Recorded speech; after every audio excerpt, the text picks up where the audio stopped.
digamos, es Patricia Rey, perdón, Patricia Rey, ¿no? Este es, digamos, este es, digamos, sí. Redefiniendo la locura, despatologizando, desmedicalizando y afrontando la diferencia, ¿no? Alternativas a la psiquiatrización desde los saberes y prácticas colectivas. ¿Sí? ¿Se escucha? Gracias.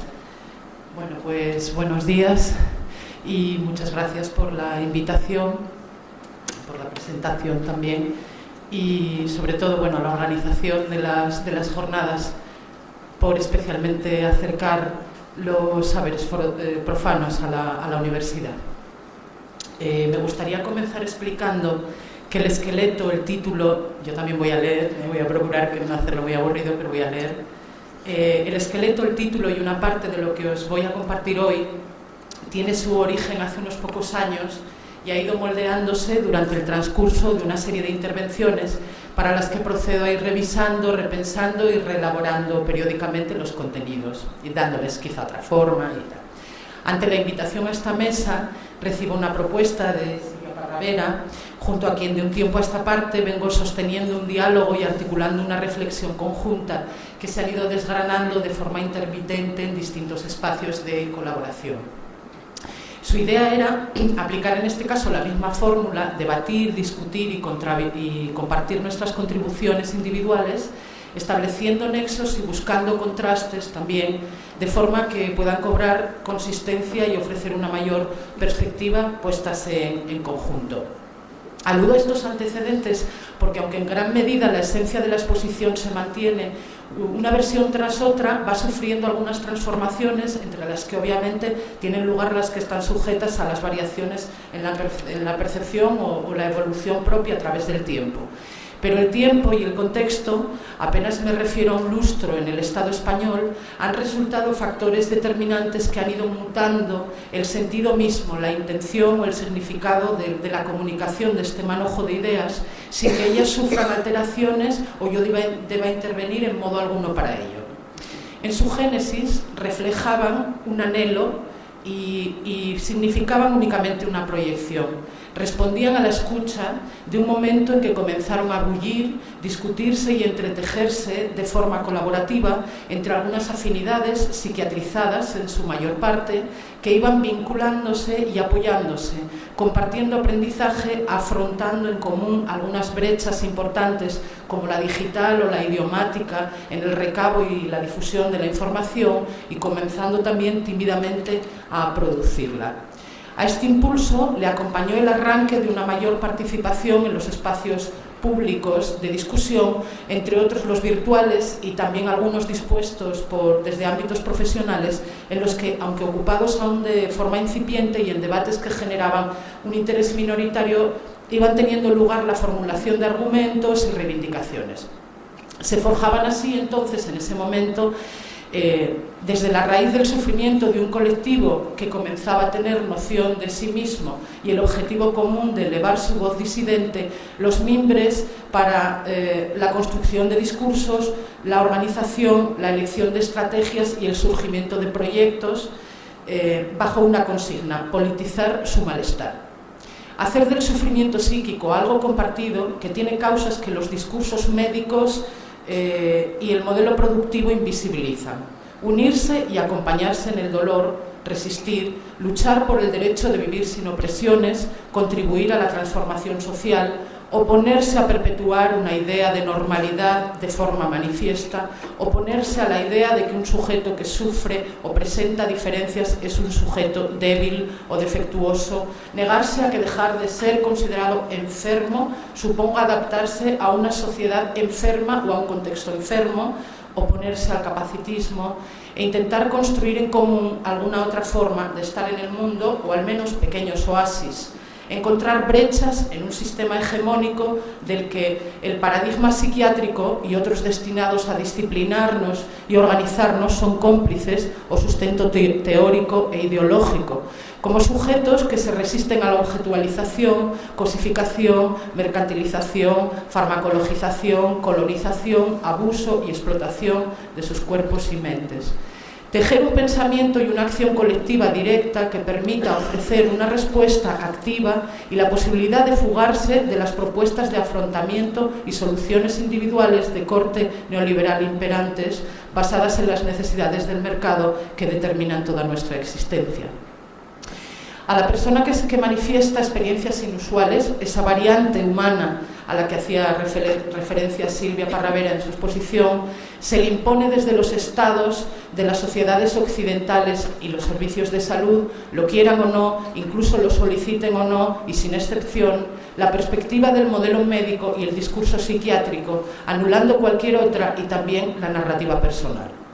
Un modelo que desdota además de sentido o valor alguno a la producción expresiva de la locura, en la que si por el contrario se repara, y así lo afirmamos muchas personas, en torno a nuestro propio proceso exploratorio, a menudo parece construirse algún tipo de gramática con significados que apuntan a los orígenes, a las causas del malestar del cuerpo individual y que puestas en conexión, esto decía un poco antes el profesor Marinas en su presentación, puestas en conexión representan correlatos que comunican también desde un cuerpo colectivo los motivos de un malestar social.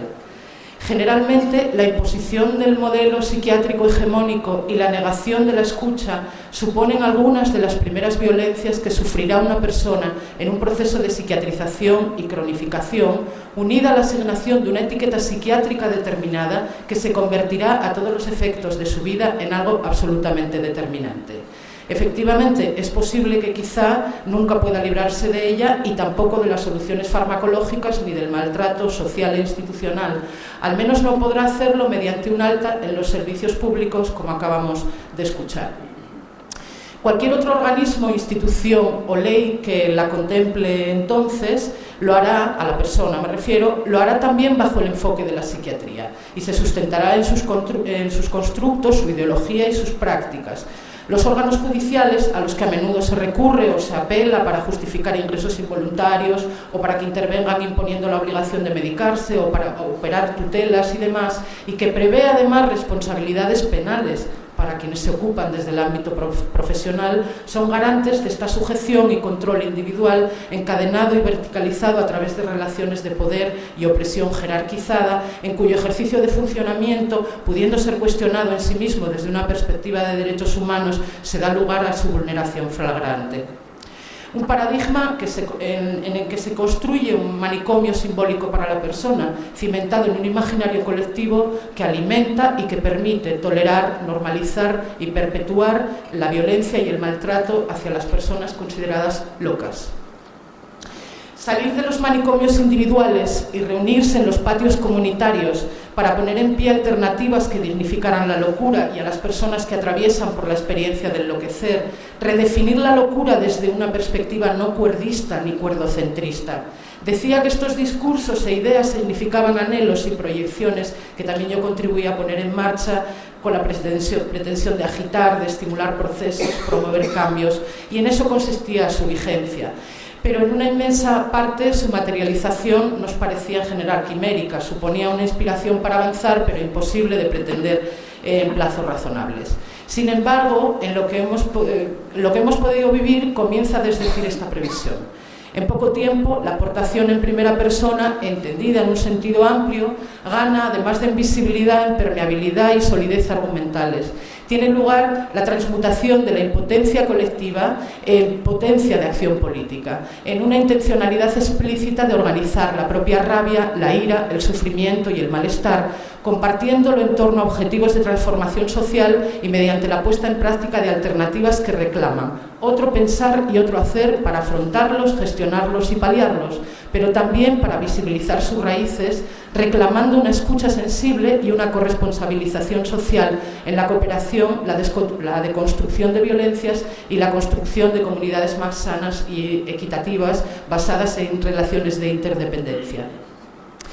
El carácter revulsivo que supone su inesperada contribución y la consistencia de sus reivindicaciones propician, en primer lugar, la imparable apertura de un debate de mucho mayor calado y amplitud social que se mantiene en el tiempo hasta hoy, desde los medios de comunicación y las redes sociales a los ámbitos profesionales y las agendas políticas. Pero lo que definitivamente resignifica el contenido de esta comunicación y la vigencia a la que antes aludía es el hecho de que actualmente da cuenta de su consumación en hechos. No resulta una mera invocación, sino que habla de algo que está teniendo lugar, encarnándose. Los cuerpos y vidas de las personas psiquiatrizadas se convierten en territorio de investigación, experimentación, práctica y al mismo tiempo herramienta política, dando lugar a otras narrativas sobre la locura, otras formas de afrontar la locura y otras existencias e identidades locas. Más allá de articularse en torno a la reivindicación y la lucha por los derechos, existen y accionan en una intención de cuestionar y cambiar la cultura en relación a la locura.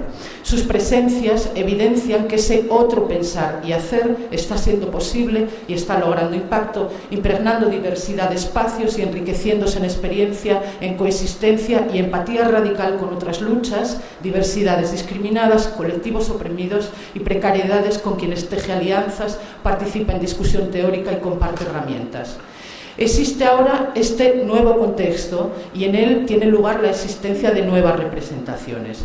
Consecuentemente, la redefinición de la locura a la que exhorta el título de esta ponencia está teniendo en realidad lugar desde el plano práctico y ante nuestros ojos. El movimiento encarna esa redefinición ofreciendo narrativas diferentes sobre la locura y la forma de afrontarla que están desafiando a los dogmas de la psiquiatría. De la misma forma que fueron las que comenzaron a dar cuenta de la posibilidad de una recuperación, son las personas psiquiatrizadas las que avanzan en poner en cuestión a la psiquiatría como ciencia, negándose a asumir una conciencia de enfermedad impuesta para la que no existe sustento ni ciencia alguna de enfermedad, sino una tecnología violenta que se emplea en contener y medicalizar el malestar, en permanente conflicto de intereses con la industria farmacéutica, instrumento de políticas, de los requeridos del sistema de organización y, en última instancia, por desgracia, de las familias mismas. Se consideran supervivientes de la psiquiatría en sentido literal, aludiendo a la iatrogenia, y utilizan esta y otras denominaciones que responden a distintas identidades políticas englobadas en un arco de un activismo loco que oscila desde las posiciones reformistas al rechazo a cualquier propuesta que conlleve terapias que fuercen a la adaptación de la persona a sistemas enfermos, ofreciéndose a sí mismo el activismo loco como una mejor alternativa de afrontamiento. Observan la locura bajo una mirada despatologizadora y le ofrecen escucha, vinculándose, construyendo pequeñas comunidades de cuidados, fomentando la autogestión y acompañándola de forma respetuosa desde una ética que acoja también el lugar o el sentido que construye a la persona para ella. Abogan por abolir su contención química mientras exigen la despatologización y desmedicalización de la vida cotidiana en un sentido amplio. Rechazan que las personas deban ser psicoeducadas o entrenadas, sino que la locura ha de ser vista como una experiencia humana, no necesaria ni únicamente contextualizable ni abordable desde los saberes clínicos, evitándole el diagnóstico, la psiquiatrización, sobremedicación y cronificación. Defienden el derecho a la diferencia desde un modelo de diversidad, moldeándose en discursos contrahegemónicos que absorben y comparten ideas del movimiento de diversidad funcional, de la teoría de interseccionalidad, del activismo autista, del activismo LGTB, del feminismo, la teoría queer o la teoría CRIP, la teoría tullida sería en inglés. Y herramientas prácticas y alternativas como los grupos de apoyo mutuo, las asambleas, los grupos autogestionados, las redes comunitarias, las redes de Internet, el apoyo entre pares, el activismo como objeto significativo para la propia recuperación y el potencial de los aspectos positivos de la locura. Este nuevo lugar de pensar que ocupan las personas psiquiatrizadas, este paso de objeto a sujeto, va dando paso también al nacimiento de alternativas de emancipación del modelo médico-biologicista para la locura y empuja a los cambios inevitables en las disciplinas y profesionales que la afrontan desde su óptica igualmente. ¿Y cómo poner en relación al psicoanálisis y la terapia psicoanalítica con todo esto? En torno a mi propio proceso de psicoterapia y en la idea anteriormente expresada del derecho de la persona a construir un sentido para su experiencia, tengo que decir que durante muchos años fue algo que me permitió sobrevivir en un páramo en el que nada de lo que acabo de referir había tenido lugar, a lo de hace 25 años, sin recurso alguno más que el ingreso y el control de la psiquiatría y la medicación, con todo el sufrimiento añadido que me provocaban. En la recomendación más o menos explícita de callar o no compartir nada de esta terrible experiencia, y también en la soterrada de no juntarme, de no crear vínculos con otras personas psiquiatrizadas o hablar de los síntomas, ¿no? Eso parece que es muy pernicioso. La relación me ofreció sobre todo un espacio de aceptación plena, sin el que ahora mismo no puedo concebir haber llegado viva hasta aquí. Igual tendría que decirlo incluso hasta literalmente, porque en algo habrá tenido que ver todo esto, toda esa relación, ¿no? en este interés aparte por la locura, por pensar la locura más allá de la mía propia, ¿no? Y también la posibilidad de construir otra narrativa, además de ayudarme a conocerme mejor y a escuchar más abiertamente. Así que considero que esto no es mucho. Desde el movimiento de psiquiatrizadas, el psicoanálisis se pone en tela de juicio desde algunas posiciones, atacándolo bien en relación a la teoría y desde la crítica existente, o a la práctica de la psicoterapia como solución individual sometida a la mercantilización. No me refiero, por supuesto, a las críticas en la rumorología y los chascarrillos que circulan, basados en estereotipos falsos y emitidos desde la ignorancia, esto que nos recordaba en la introducción el profesor Marinas, pero es indudable que cuenta también con muchas personas psiquiatrizadas que encuentran por primera vez en él un ámbito de comprensión donde poder ser en una relación respetuosa y donde dotar de palabras, de sus propias palabras, a su experiencia, construyendo significados mucho más esperanzadores para ella. En tanto suponen unas causas razonables para enloquecer en sociedades invivibles, el movimiento de personas psiquiatrizadas y el psicoanálisis se dan la mano, por lo que resulta a priori una elección mucho más favorable para quien desea alejarse de la idea de la locura como enfermedad y como discapacidad. Muchas gracias por esto.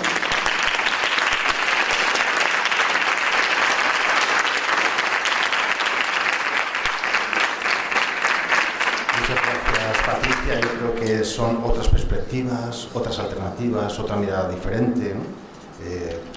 Poesía social, no sé, cuando escuchaba me parecía como poético también, ¿no? Yo creo que es la primera persona, ¿no? En la transformación, yo creo que es exhibir un poco la propia experiencia, ¿no? Y bueno, Freud planteaba que la salud mental es un ideal, ¿no? Que nadie lo alcanza, ¿no? El que más alcanza es, digamos, tiene menos sufrimiento, pero digamos que es un ideal. Yo lo entiendo así, a lo mejor lo he entendido mal, ¿no? Pero bueno, es la lucha, digamos, social, y la lucha, ¿no? Hacia la subjetivización de las personas, ¿no? De manera, al margen de las... Pero bueno, está el tema de la política y tal. Muy bien, vamos con todo es política y todas esas cosas, y todo es química, ¿no?